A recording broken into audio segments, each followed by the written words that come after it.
Hello students, welcome to Study Hours. आज हम आपके लिए लेके आए हैं क्लास 12 केमिस्ट्री का chapter number 1 the solid state का पार्ट 4। इस पार्ट के अंदर हम लोग पैकिंग एफिशिएंसी के बारे में पढ़ेंगे। तो चलिए देखते हैं इस पार्ट के अंदर हम लोग कौन कौन सा टॉपिक इंक्लूड करेंगे।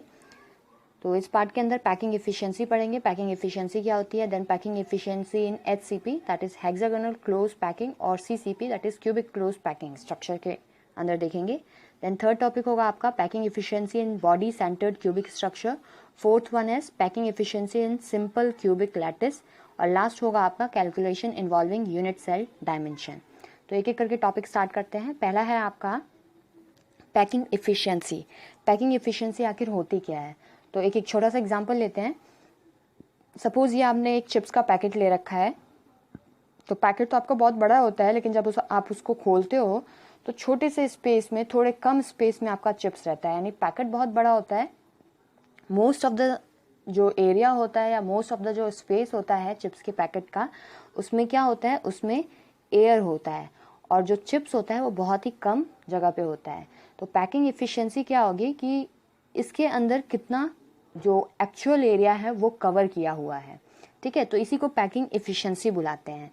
तो एक्चुअल एरिया तो बहुत कम कवर किया हुआ है। अगर पूरे पैकेट में आपका चिप्स होता तो इसकी पैकिंग एफिशिएंसी कितनी हो जाती, 100% हो जाती। यानी पूरा का पूरा 100% एरिया जो है वो किसने, पूरा 100% स्पेस जो है वो चिप्स ने कवर कर रखा है। बट राइट नाउ जो भी चिप्स का पैकेट आप खरीदते हो उसकी पैकिंग एफिशिएंसी कम हो जाती है।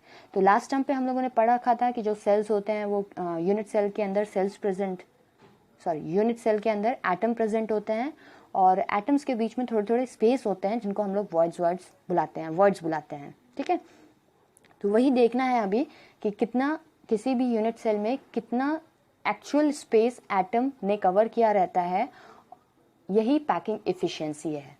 ओके, तो सबसे पहले हम लोग को देखना है packing efficiency in HCP and CCP।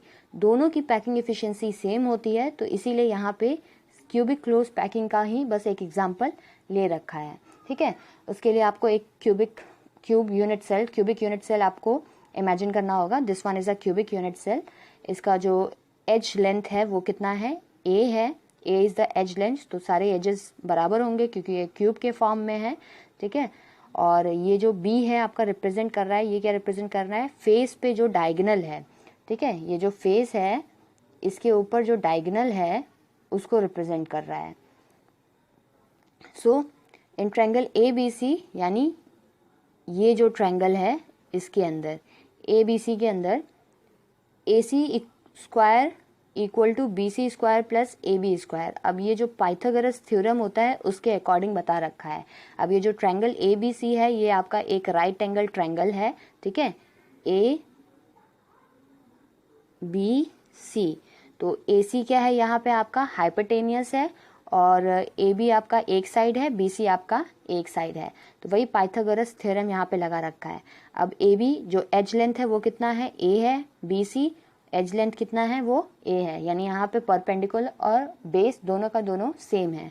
ठीक है, सो ये आपका ट्रायंगल है, बना लेते हैं ABC। तो देखिए पाइथागोरस थ्योरम यहाँ पे लगा रखे हैं।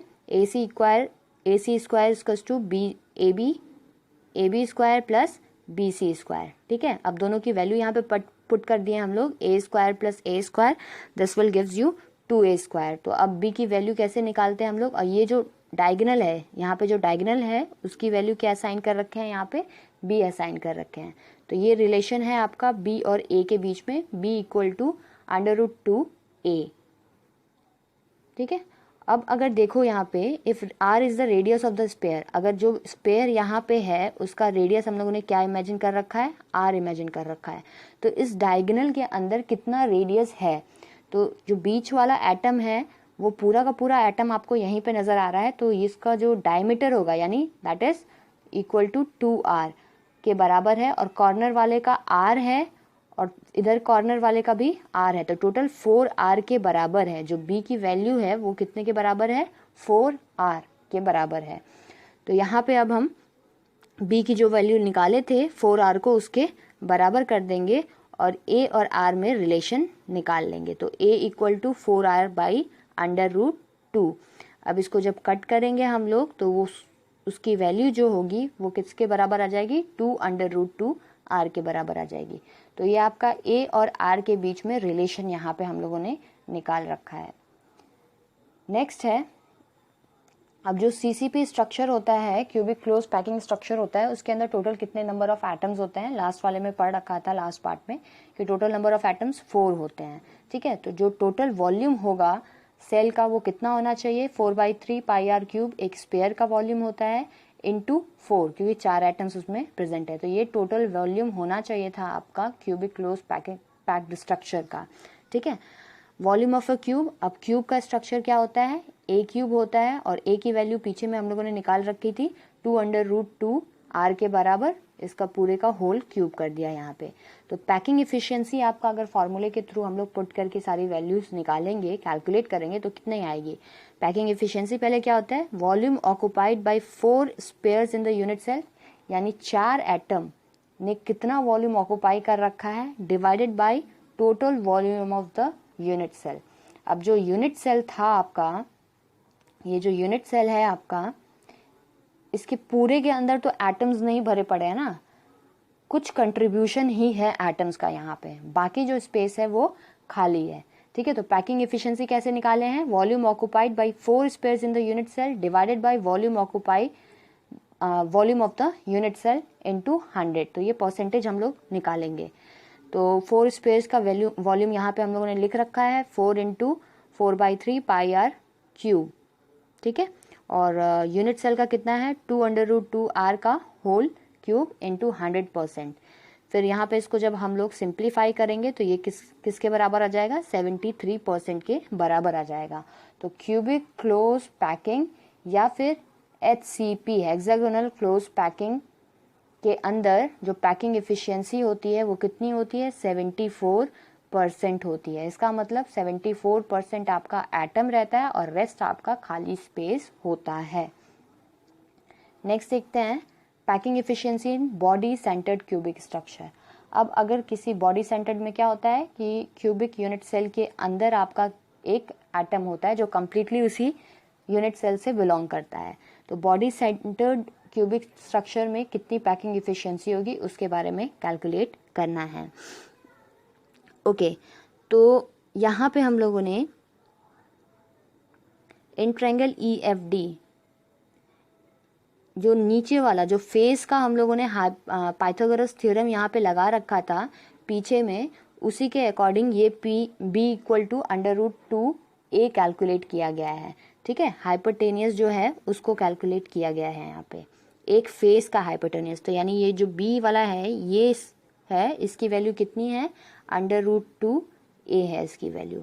ठीक है, अब ये जो ट्रायंगल है इन ट्रायंगल AFD, कौन सा ट्रायंगल है, AFD, इस ट्रायंगल के अंदर हम लोग को कैलकुलेट करना है। तो ये तो आपका क्या हो गया, एज हो गया। तो एज की वैल्यू कितनी है, a है। नीचे वाले की वैल्यू अभी हम लोगों ने पीछे में अच्छे से डिटेल में कैलकुलेट की थी, जिसकी वैल्यू कितने के बराबर आई थी, √2a के बराबर आ रही थी। ठीक है, सो ये जो आपको C दिख रहा है ये क्या है, ये नीचे वाले कॉर्नर से, नीचे वाले लेफ्ट कॉर्नर से ऊपर वाले टॉप पे, यानी नीचे के लेफ्ट कॉर्नर से टॉप के राइट कॉर्नर तक जो डायगोनल जा रहा है, यानी यूनिट सेल के बीचों बीच जो लाइन आप लोग खींचोगे एक टॉप कॉर्नर से नीचे के लेफ्ट वाले बॉटम कॉर्नर तक, उसी को यहाँ पे C से रिप्रेजेंट किया गया है। ठीक है, थोड़ा 3D में इमेजिन कर लीजिए इसको। सो इसकी वैल्यू a है और इसकी वैल्यू √2a है। तो यहाँ पे फिर से पाइथागोरस थ्योरम लगाया गया है। तो a² = 2a², जब √2a का स्क्वायर कर देंगे तो वो 2a² के बराबर आ जाएगा। तो टोटल वैल्यू C की कितनी आ जा रही है, 3a² आ जा रही है। तो यहाँ से C और a में रिलेशन कितना आ गया, C = √3a आ गया। ठीक है, अब C की अगेन वैल्यू देखो इन टर्म्स ऑफ R, ये जो बीच वाला है ये टोटली बिलोंग कर रहा है यहाँ से। ठीक है, और कॉर्नर वाले जो एटम है उसका ओनली R पार्ट होगा। ठीक है, तो 2r सेंटर वाले का है और कॉर्नर वाले का r है। तो टोटल कितने r हो जाएंगे, C = 4r। अब यहाँ पे C की वैल्यू रख देंगे √3 इक्वल टू 4R, और यहाँ से A की वैल्यू कैलकुलेट करेंगे जिसकी वैल्यू आ जाएगी 4R बाई √3। अब देखते हैं बॉडी सेंटर्ड में टोटल नंबर ऑफ एटम्स कितने होते हैं, तो 2 होते हैं। लास्ट क्लास में हम लोगों ने कैलकुलेट कर रखा था, कॉर्नर्स वाले टोटल मिला के आपका एक एटम कंट्रीब्यूट करता है, और सेंटर में बॉडी सेंटर में आपका एक होता है, तो टोटल 2 एटम हो जाते हैं। अब 2 एटम्स या फिर 2 स्पेयर्स का वॉल्यूम कितना होगा, 4/3 pi r of cube into r. Volume of a cube क्या हो जाएगा, A/क्यूब हो जाएगा, और ए की वैल्यू हम लोगों ने अभी पीछे में निकाल रखी थी, ये ए की वैल्यू हम लोगों ने निकाला था यहाँ पे, ठीक है। तो ए की वैल्यू यहाँ पे हम लोग पुट कर देंगे 4R बाई √3 का होल क्यूब। अब पैकिंग इफिशियंसी निकालेंगे, volume occupied by 2 spheres in the unit cell divided by total volume of the unit cell into 100। ऊपर में 2 एटम्स का वॉल्यूम रखेंगे, नीचे में जो क्यूब का वॉल्यूम है उसको रखेंगे एंड मल्टीप्लाई बाई 100। अब इसको जब हम लोग सिंप्लीफाई करेंगे तो इसकी वैल्यू 68% के बराबर आ जाएगी, यानी बॉडी सेंटर्ड यूनिट सेल में आपका जो पैकिंग इफिशियंसी होता है दैट इज इक्वल टू 68%, यानी आपका CCP से कम होता है, उसका 74% था। नेक्स्ट है आपका पैकिंग इफिशियंसी इन simple cubic lattice. Simple cubic lattice में क्या है, सिर्फ कॉर्नर्स पे आपके एटम प्रेजेंट होगा, और ना तो फेस पे प्रेजेंट होगा और ना ही आपका सेंटर में प्रेजेंट होगा। तो वही सिंपल क्यूबिक लैटिस के बारे में देखना है। तो टोटल नंबर ऑफ एटम्स कितने होते हैं, कॉर्नर पे 1/8 कंट्रीब्यूट करता है, 8 कॉर्नर्स होते हैं, तो 1/8 इंटू 8 गिव्स यू 1। तो 1 टोटल नंबर ऑफ एटम्स 1 हो गया। अब इसकी एज लेंथ क्या ले रखा है, A ले रखा है, और जब रेडियस का कंट्रीब्यूशन देखेंगे तो R एक एटम का R दूसरे एटम का R, तो रेडियस 2R हो जाएगा। A की एज लेंथ की वैल्यू कितनी हो जाएगी, 2R हो जाएगी, ठीक है। वॉल्यूम ऑफ 1 एटम, एक ही एटम है ना, तो एक एटम का वॉल्यूम कितना हो जाएगा, 4/3 pi r cube. Volume of a cube क्या हो जाता है, 8 क्यूब हो जाता है, और A क्यूब हो जाता है, और A किसके बराबर है यहाँ पे, 2R के बराबर है, तो उसकी वैल्यू यहाँ पे पुट कर देंगे तो 8R क्यूब हो जाएगा। Now we will calculate the packing efficiency, that is volume occupied by 1 atom in the unit cell divided by total volume of the unit cell into 100। Okay, तो volume occupied by the atom यहाँ पे put करेंगे, and then नीचे में unit cell का रखेंगे, और इसको जब कैलकुलेट करेंगे तो ये π/6 इंटू 100 आ जाएगा, जिसकी वैल्यू 52.36% और 52.4% राउंड ऑफ करेंगे तो आ जाएगा, ठीक है। तो 3 स्ट्रक्चर्स का यहाँ पे हम लोगों ने पैकिंग एफिशिएंसी देखा है। पहला था आपका CCP का, तो CCP का कितना था, 74% था। देन हम लोगों ने बॉडी सेंटर्ड स्ट्रक्चर का देखा, तो उसका BCP का देखा, जिसका 68% था, और सिंपल वाले का कितना है, 52.4% है, ठीक है। सिंपल क्यूबिक लैटिस का है ये, इसका 52। तो यहाँ पे देख लीजिए पैकिंग एफिशिएंसी किसकी ज़्यादा होती है, क्यूबिक क्लोज पैकिंग या फिर हेक्सागोनल क्लोज पैकिंग की ज़्यादा होती है। देन आपका बॉडी सेंटर्ड आता है, और लास्ट में आपका सिंपल क्यूबिक होता है। नेक्स्ट देखते हैं calculation involving unit cell dimension. So अगर यूनिट सेल का डायमेंशंस आपको पता है तो डेंसिटी, मोलर मास में क्या रिलेशन होता है वो एक बार देख लेते हैं। इस पे छोटे छोटे न्यूमेरिकल्स आपके बन जाते हैं। Volume of the unit cell A cube होगा, ठीक है। Mass of the unit cell, अब यूनिट सेल का मास हम लोग कैसे निकालेंगे, number of atoms in 1 unit cell into mass of 1 atom. अब देख रखा था यूनिट सेल में किसी में 1 होता है एटम, किसी में 2 होता है, किसी में 4 होता है, ठीक है। तो number of atoms in the unit cell, यानी एक यूनिट सेल के अंदर कितना एटम है, मल्टीप्लाई बाई मास, एक एटम का कितना मास है। अब अलग अलग एलिमेंट्स के एटम होंगे तो उनका मास भी अलग अलग होगा, ठीक है। अब इसको Z इंटू M से रिप्रेजेंट कर सकते हैं। Z क्या है, number of atom in 1 unit cell है, M क्या है, मास ऑफ 1 एटम है, ठीक है। अब 1 एटम का मास हम लोग कैसे निकाल सकते हैं, molar mass divided by Avogadro number, ठीक है। Molar mass divided by Avogadro number हम लोग एक एटम का मास निकाल सकते हैं। Now density of the unit cell की डेंसिटी क्या होगी? डेंसिटी क्या होता है? मास अपॉन वॉल्यूम होता है। तो mass of the unit cell divided by volume of the unit cell. Unit cell का मास हम लोगों ने किस तरह से निकाला था? Z multiply by m। तो यहाँ पे रख देंगे। और वॉल्यूम क्या है? A³ है। अब यहाँ पे जो स्मॉल m है that is the mass of the atom, उसको रिप्लेस कर देंगे हम लोग।